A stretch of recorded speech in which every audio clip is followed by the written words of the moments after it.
Gleibzão? É com ele. Depois de Edmundo, Kleber do Palmeiras. Seria uma nova versão animal? Gols e pão de queijo. Os principais artilheiros do Brasil dizem uai. Que fase! A renda recorde do Fluminense foi penhorada pela Justiça. E para quem era o dinheiro? Branco, coordenador de futebol do clube. Cadê a Fiel? Por que a torcida não vai em massa aos estádios? A seleção feminina de vôlei perde os 2 primeiros sets, mas reage e derrota a República Dominicana. A evolução equatoriana. O Globo Esporte investiga a razão do sucesso do país que chegou ao topo da América.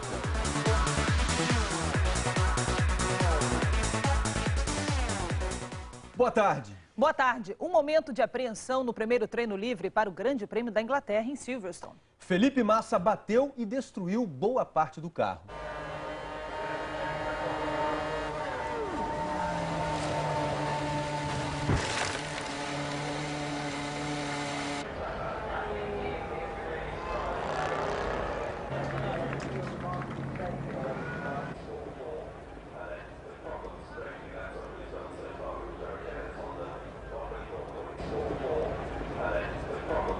Foi forte, mas olha, tá tudo bem com Felipe Massa. Já já a reportagem completa. Agora, Tino, um outro Felipe teve uma ótima notícia. Está de volta ao gol do Corinthians. E a torcida estará em grande número outra vez.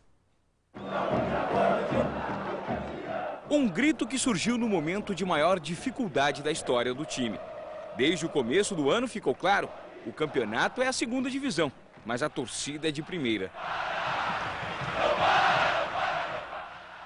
Na Série B, a equipe está na ponta, mas com os últimos 2 empates, o time parece ter perdido o vigor do início do campeonato. Por mais que o tempo tenha passado, a sensação aqui do Corinthians é que a perda da Copa do Brasil ainda traz reflexos ao time. Mas essa é uma ideia que aqui ninguém admite. Eu acho que já consegui esquecer, né? Foi difícil, não tenha dúvida. A derrota para o Sport ainda parece incomodar a memória da torcida. As arquibancadas mostram isso. No último jogo, apenas 6 mil torcedores foram acompanhar o Corinthians em Ribeirão Preto. O cenário do início do campeonato era bem diferente. É muito difícil, não foi aquilo que mostrou no início da competição, tantas vitórias seguidas. Uma hora a gente também vai perder, todo mundo sabe disso, nós não vamos ser campeões invictos. Palmeiras, Botafogo, Grêmio e Atlético Mineiro já enfrentaram a situação hoje vivida pelo Corinthians. E é bom que o grito da torcida volte a ser forte, porque bem ou mal, ela ainda é a alma do Corinthians. Última chamada para Pequim. A seleção feminina de basquete já está lá. A masculina embarca hoje para o pré-olímpico mundial na Grécia. Para elas, instruções em português. Para eles, instruções em espanhol. Ou quem sabe até em portunhol. Monte Monsalve, técnico da seleção masculina de basquete. E Paulo Bassul, comandante da equipe feminina, vivem momentos diferentes. As mulheres já estão onde os homens querem chegar. Pequim. Os gigantes brasileiros disputam na Grécia entre os dias 14 e 20 o pré-olímpico mundial, que classifica 3 países para os Jogos Olímpicos. Algo que o Brasil não consegue desde Atlanta em 96. E tamanha ausência privou esta geração de compartilhar alguns momentos mágicos com as seleções femininas. E eu lembro que em Sydney eles fizeram uma música brasileira, que é essa Brasil, né? Arrepiou todinho, eu não consegui. Na quadra eu tava com o olho cheio de lágrimas, porque aquela sensação, o patriotismo nosso é muito grande. A missão não é nada fácil, mas o grupo vem mostrando muita disposição e vontade, surpreendendo até o técnico Monte Monsalve. Este treinamento à noite, por exemplo, só aconteceu porque os jogadores pediram. Ele falou ali pra gente depois que dos 40, sei lá, 50 anos que ele tem de basquete, ele nunca tinha visto isso. O entusiasmo pode ajudá-los a esquecer os desfalques dos astros que atuam na Liga Profissional Americana. Não dá mais para pensar no que passou. É um objetivo e é um sonho que a gente está correndo atrás, né? Eu espero que a gente consiga esse ano. E que o basquete brasileiro possa voltar aos Jogos Olímpicos no plural, elas e eles. A A volta do capitão do Penta. De férias em São Paulo, Cafu mostra o seu santuário e vive um dilema. Vai parar? Vai passar dos 40 jogando? O que está pensando do futuro? Não sei, eu acho que bater o Romário é difícil, né? Faltam 35 dias para as Olimpíadas de Pequim. O esporte espetacular visitou os 5 países que mais ganharam medalhas de ouro nos Jogos de Atenas há 4 anos. Qual o segredo dessas potências? E por falar em China, o técnico Muricy dá dicas aos atletas brasileiros sobre o dia a dia do país sede dos Jogos Olímpicos. Lá eles gostam de cachorro, come cobra, come escorpião. Qualquer coisa que se mexe, eles comem. A seguir, a seleção feminina de vôlei venceu a República Dominicana. Mas as jogadoras ouviram uma bronca, digamos, original do técnico. Gol, sabor, pão de queijo, Minas Gerais e a farta produção de artilheiros que faz sucesso no Brasileirão. A disputa pela artilharia do Campeonato Brasileiro está acirrada. E os principais goleadores do Brasileirão têm algo mais em comum. Eita terrinha boa, só. Minas Gerais do café com pão de queijo, do queijinho com doce de leite, do tropeiro com torresmo no Mineirão em dia de jogo. O mineiro tem um pé na frente e outro atrás, né? Um serve para apoiar, o outro para deslocar o goleiro adversário. E Alex, mineiro até no nome, usa os dois para fazer um gol atrás do outro. O atacante do Palmeiras, nascido em Belo Horizonte, entrega o segredo. O mineiro come quieto pelas beiradas, né? E é menos percebido, eu acho, dentro de campo. Né? Nas 3 últimas partidas contra Cruzeiro, Vasco e Náutico, Alex Mineiro balançou as redes 4 vezes e se tornou um dos artilheiros do Brasileirão com 6 gols. Ele e Guilherme do Cruzeiro são os 2 principais goleadores do campeonato. Quando entra em campo, o jogador de 19 anos deixa de ser um bom garoto para se transformar no terror dos goleiros. De pênalti ou bem colocado, em campo a energia do maranhense vem do queijinho mineiro. Realmente é um sabor interessante, é o grande combustível, como a gente tem citado aqui. Marcinho do Flamengo teve o gostinho de jogar em Minas, no Cruzeiro e no Atlético. Está na vice-artilharia com 5 gols. Minas é um estado que eu adoro muito, que eu admirei por muitos anos. E também muito feliz de estar disputando com um jogador também que foi meu amigo, que jogou comigo no Cruzeiro, que é o Guilherme. Mas do queijo de Guilherme, Alex Mineiro e Marcinho têm que passar longe. Mas acho que só esse pedacinho é pouco, tem que... Estão tudo aqui pra você. Obrigado. Leva pra casa, né? Obrigado, dividir com a galera lá. O Palmeiras apresenta hoje à tarde o zagueiro Jesse, que estava no Coritiba. Por enquanto, o Vanderlei Luxemburgo trabalha para controlar Kleber, mais um atacante problemático na história do clube. Ele não é notícia apenas pelos gols que marca, mas também pelo temperamento. Confusão é com ele mesmo. Kleber é quieto, parece estar sempre de mau humor, menos quando algum companheiro tenta tirá-lo do sério. No Paulistão, Kleber foi suspenso por 3 partidas por dar uma cotovelada no São Paulino André Dias. Num treino, agrediu o zagueiro Maurício e foi expulso por Luxemburgo. O incidente parece não ter servido como lição. Nos últimos 4 jogos que entrou em campo, recebeu 2 cartões vermelhos. O Kleber tem que se controlar um pouco mais, mas é preciso que os caras parem de perseguir também. Apesar do mau comportamento, Kleber conquistou a simpatia da torcida do Palmeiras, que já se acostumou com jogadores com esse perfil. Edmundo também era assim, virava e mexia, uma confusão. Mas virou ídolo dos palmeirenses. Na década de 70, o artilheiro César também era dessa turma e entende as atitudes de Kleber. É um jogador que eu acho que eu queria 10 jogadores como o Kleber no Palmeiras. É um jogador que eu gosto de ver e fico triste quando ele não joga. César Augusto da Silva Lemos virou César Maluco. Kleber corre o risco de herdar o apelido.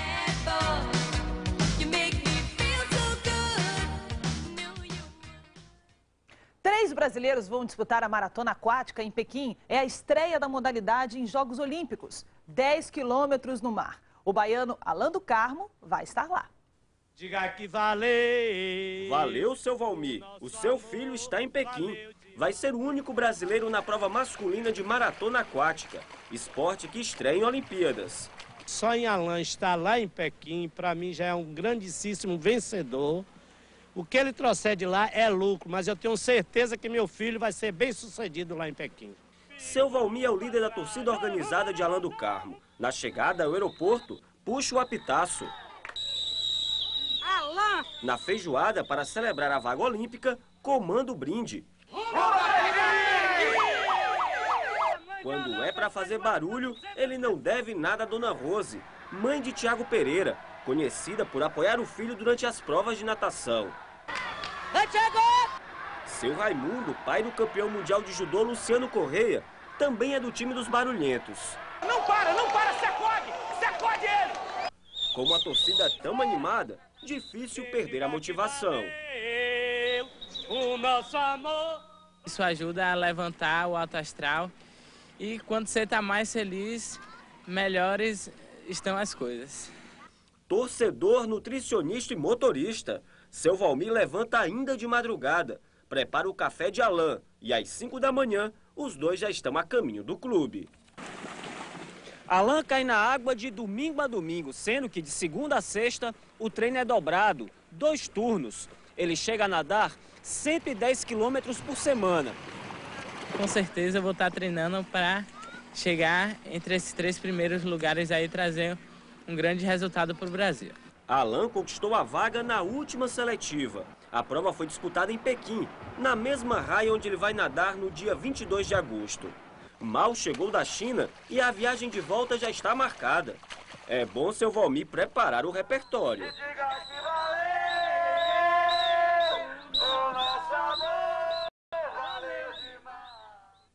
No vôlei de praia, Renata e Thalita se classificaram matematicamente hoje para as Olimpíadas. A vaga veio com a passagem para as semifinais da etapa de Moscou do circuito mundial. Marcos Kujek, técnico brasileiro, castelhano afinado. E aí, Sassassa que não afina. Afinada também está a seleção que ele comanda, a República Dominicana. Deu um trabalho para o Brasil no Grand Prix hoje. Venceu os 2 primeiros sets em Macau. Agora, José Roberto Guimarães, em bom português, curto e grosso. Eu falei, se não botar o peitinho para tomar porrada, não se ganha jogo. E time se faz assim. Discurso acalorado do jogo. A bronca acordou a seleção brasileira e passou a distribuir pancadas para o lado dominicano. Uma virada espetacular das brasileiras por 3-2.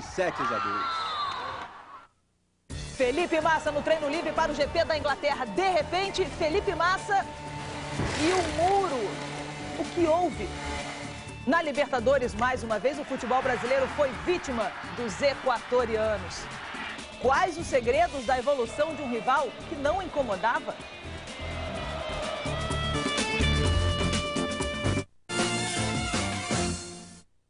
Fim de semana de velocidade na Globo. Amanhã tem definição do grid na Fórmula 1 e depois corrida na Stock Car. O treino classificatório terminou há pouco em Campo Grande. Vamos ao vivo para lá. Boa tarde, Edson Viana. Quem vai largar na frente, Edson? Boa tarde, Tino Marcos. Quem vai largar na frente é Ricardo Maurício, pela segunda vez na temporada. No duelo da superclassificação, ele que é o líder do campeonato, enfrentou Marcos Gomes, o vice-líder. Com o carro número 90, Ricardo Maurício largou na frente, manteve a liderança, manteve a vantagem durante as 2 voltas do duelo da superclassificação. Ele ficou à frente até o final e conquistou a pole position para muita vibração da equipe dele em 3 minutos, 3 segundos, 213 milésimos. Em segundo vai largar Thiago Camilo e em terceiro Popó Bueno. Ricardinho, você já está classificado para a superfinal. Enfim, qual é o desafio aqui em Campo Grande? Acho que o desafio era a mesma classificação, tentar largar na frente entre os 6. Lógico que a gente conseguiu a pole, é sempre bom largar em primeiro. E amanhã vai ser uma corrida longa aí. Vai ter muito desgaste de pneu, então uma pista travada como essa daqui, não tem muita ultrapassagem, então acho que era o que a gente queria mesmo, largar na frente e amanhã tentar cuidar dos pneus na corrida. Obrigado, Ricardinho. Glenda. Obrigada, Edson. Acidente de Felipe Massa hoje durante o treino na Inglaterra, mas está tudo bem com o líder da temporada. Tudo bem, só não, tudo ótimo. Antes do acidente, ele já havia feito o melhor tempo do dia. A partir de 2010, o piquenique será em Donington Park. Silverstone, a casa do automobilismo britânico, só até o ano que vem. O tradicional circuito onde a Fórmula 1 começou em maio de 1950 sempre foi usado por várias categorias de base. É velho conhecido de quase todos. Felipe Massa é um dos poucos pilotos da Fórmula 1 que não fizeram carreira na Inglaterra. Para ele, Silverstone é só mais uma pista. Não tem nenhuma lembrança especial, ou não tinha, pelo menos até hoje. No primeiro treino do dia, o brasileiro bateu forte. A Ferrari perdeu a aderência por causa do óleo deixado na pista pelo motor estourado de Fernando Alonso. Felipe não sofreu nada, mas o prejuízo foi grande. O impacto foi forte, mas eu não senti nada, não perdi a consciência e lembro de tudo. Saí do carro sem nenhum problema, fui para o centro médico e fiz todos os testes possíveis e estava tudo 100%.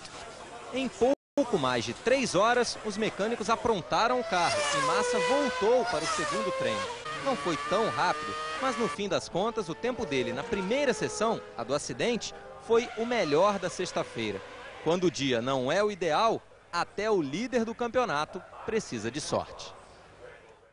Nada de favoritismo, é o discurso no São Paulo, mas os números jogam a favor do time neste fim de semana. Visita ilustre no treino. Cicinho, lateral do Roma, confia nos velhos colegas e no time comandado por Muricy Ramalho.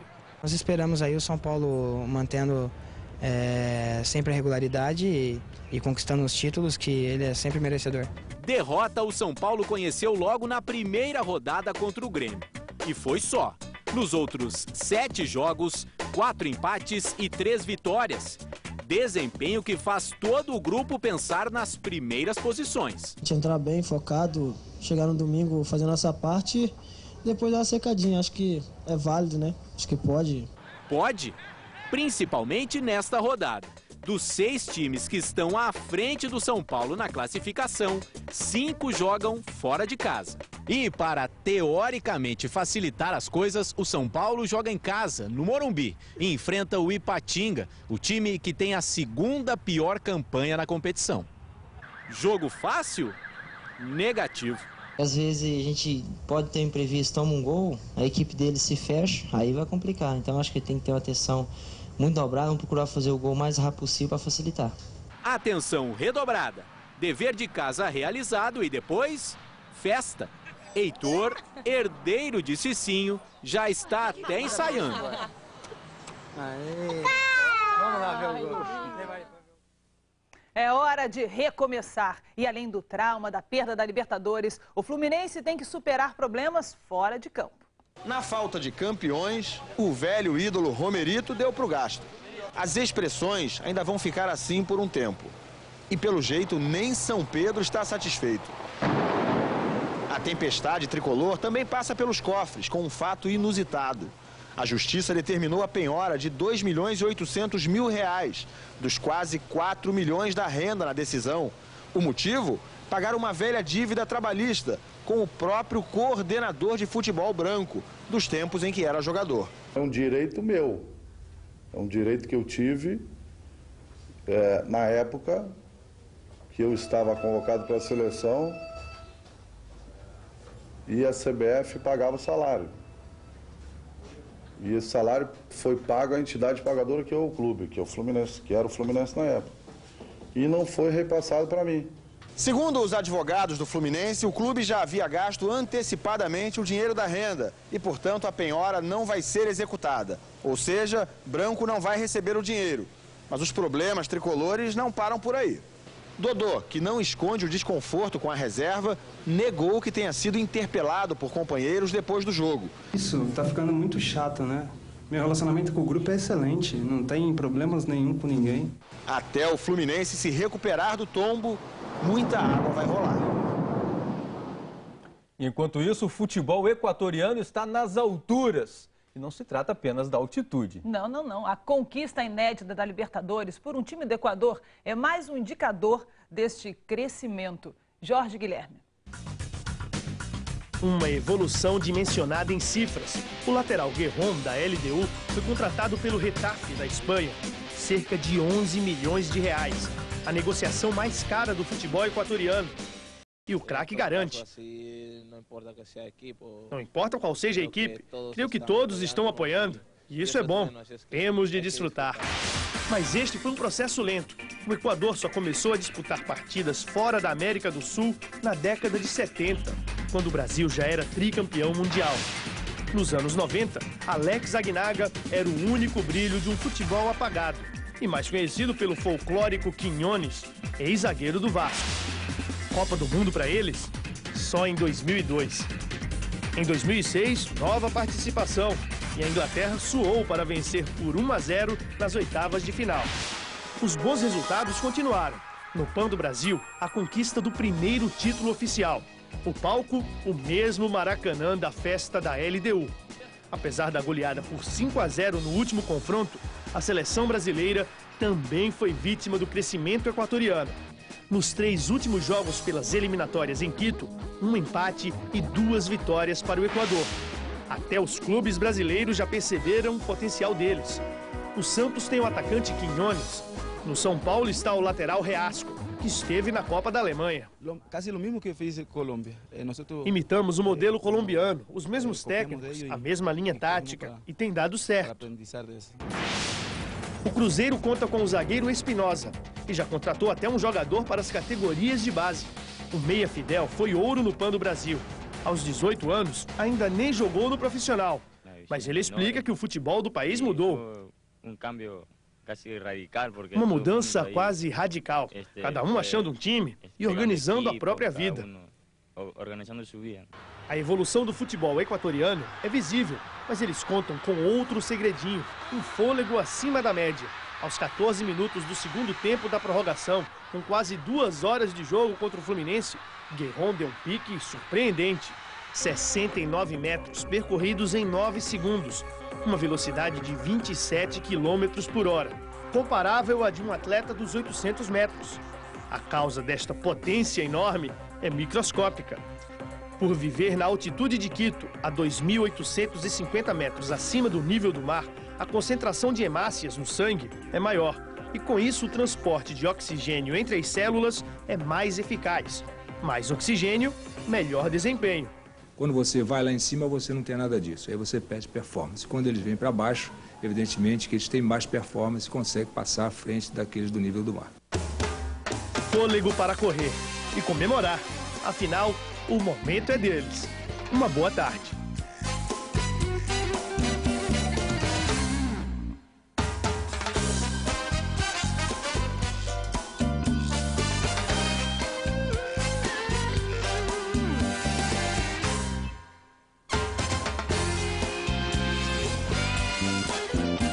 Para o Campeonato Brasileiro, o Flamengo é líder e vai jogar em casa. O Fluminense, o último colocado, junta os cacos da derrota e já faz promessas à torcida. Thiago Neves apareceu no treino para uma corrida leve. Apesar do temporal, alguns torcedores foram às Laranjeiras para um contato com os ídolos. Nas expressões, tristeza, mas no discurso, muita determinação para superar a posição ruim na tabela. Nós temos uma ambição no Campeonato Brasileiro, que é no mínimo, eu estou falando no mínimo, buscarmos uma vaga na Libertadores do ano que vem. Eu não estou falando isso da boca para fora, não. E olha que hoje o Fluminense está com 3 pontos. Na rodada deste fim de semana, o Flamengo recebe o Náutico no sábado no Maracanã.